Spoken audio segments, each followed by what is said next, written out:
కేసీఆర్ 2028 డిసెంబర్లో మళ్లీ సీఎం అవుతారని ప్రజలే చెబుతున్నారని కేటీఆర్ అన్నారు.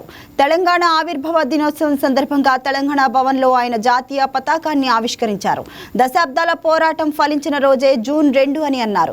14 ఏళ్ల పాటు పోరాడి సాధించుకున్న తెలంగాణకు నేటికి పుష్కర కాలం పూర్తయిందని తెలిపారు.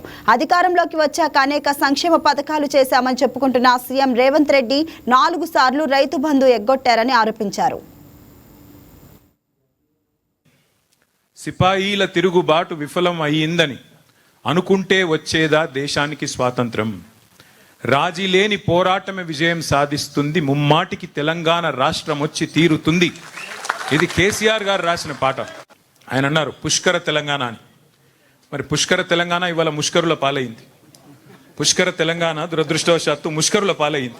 ఆ రోజు పుష్కలంగా ఉన్న తెలంగాణ ఈరోజు నిష్ఫల తెలంగాణగా మారిపోయే పరిస్థితి వచ్చిందని చెప్పి సోదరుడు కవి గాయకులు దేశపతి గారు చెప్తా ఉంటే బాధ అనిపిస్తూ ఉంది.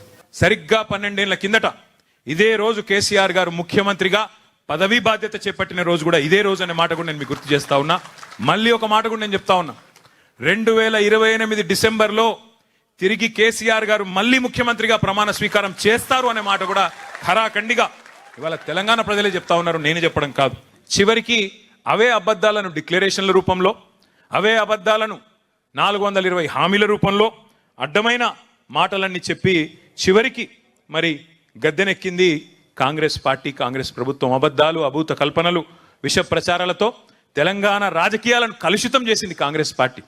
దేశమంతా వదిలించుకున్న దరిద్రం కాంగ్రెస్.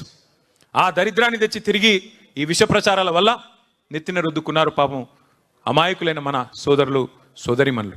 కానీ ఒకటి మాత్రం గుర్తుపెట్టుకోండి, 14లో మనం ఒంటరిగానే గెలిచినాం, 18లో ఒంటరిగానే గెలిచినాం, 23లో ఓటమి పాలైనా స్వల్ప తేడాతో. ఆడికి 3వ వంతు సీట్లు మనకే వచ్చినాయి, 39 సీట్లు వచ్చినాయి, 37% ఓట్లు వచ్చినాయి. కాంగ్రెస్ ఇన్ని ప్రచారాలు చేస్తే కూడా వాళ్ళు గెలిచింది 1.8% తేడాతో మాత్రమే. రాష్ట్ర వ్యాప్తంగా చూస్తే 4 లక్షల ఓట్ల తేడాతో మాత్రమే. అంటే 3వసారి కూడా కేసీఆర్ గారు గెలిచే పరిస్థితి ఉండే. కానీ ఈ విష ప్రచారాల వల్ల మనం కూడా కొంత నిర్లిప్తంగా ఉండడం వల్లనే వారు ఆనాడు ఓటమి పాలయ్యారు. సరే, దానికేం బాధ లేదు. అధికారం ఎవరికి శాశ్వతం కాదు. అది మనం అధికారంలో ఉన్నప్పుడే చెప్పిన మాట. గెలిస్తే పొంగిపోయేది లేదు, ఓడిపోతే కుంగిపోయేది లేదు.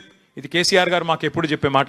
గ్యారంటీల గారడీలతోని గద్దెనెక్కిన రేవంత్ రెడ్డి ఇవాళ వడ్డిచ్చిన విస్తర్ లాంటి రాష్ట్రాన్ని కుక్కలు చింపిన ఇస్తారు చేస్తా ఉన్నాడు. వడ్డిచ్చిన విస్తర్లాగా పెట్టిన పొయ్యి కట్టిన ఇల్లు అన్నట్టు ఆయన చేతిలో పెడితే పంచభక్ష పరమాణాలతో ఇవాళ పూర్తి స్థాయిలో కుక్కలు చంపిన విస్తారలాగా తయారు చేస్తూ ఉన్నాడనే బాధ కలుగుతూ ఉన్నది. ఈ 30 నెలల్లో సరిగ్గా ప్రభుత్వానికి కూడా 50% టైం అయిపోయింది. ఈ రోజుతో రేపటితో ఈ 30 నెలల్లో కుప్పకూలని రంగం లేదు, మోసపోయి గోసపడని వర్గం లేదు. సంతోషంగా సాగిన వ్యవసాయం ఇవాళ సంక్షోభంలో కూరుకొని పోయింది. రైతు బంధు లేదు, ఎరువులు ఇచ్చేటోడు లేడు, కనీసం పలకరించేటోడు లేడు. 6 కాలం కష్టపడి పండించిన రైతు ఇవాళ 60 రోజులు పడిగాపులు గాయాల్సిన పరిస్థితి వస్తున్నదా ధాన్యం అమ్ముకోవడానికి? 60 రోజులు 70 రోజులు ఆనాడు ధాన్యాన్ని కళ్ళకద్దుకొని కొనుక్కునే ప్రభుత్వం పోయి ఇవాళ కాళ్ళు పట్టుకున్నా కనికరించని దౌర్భాగ్య ప్రభుత్వం వచ్చిందనే బాధ కలుగుతా ఉన్నది. ఇది వాస్తవం. గోదావరి కృష్ణమ్మ మన బీళ్లకు మల్లాలి, పచ్చని తెలంగాణ మరి మాగాణమై మెరవాలని చెప్పి అందశ్రీ గారు రాసిన పాట.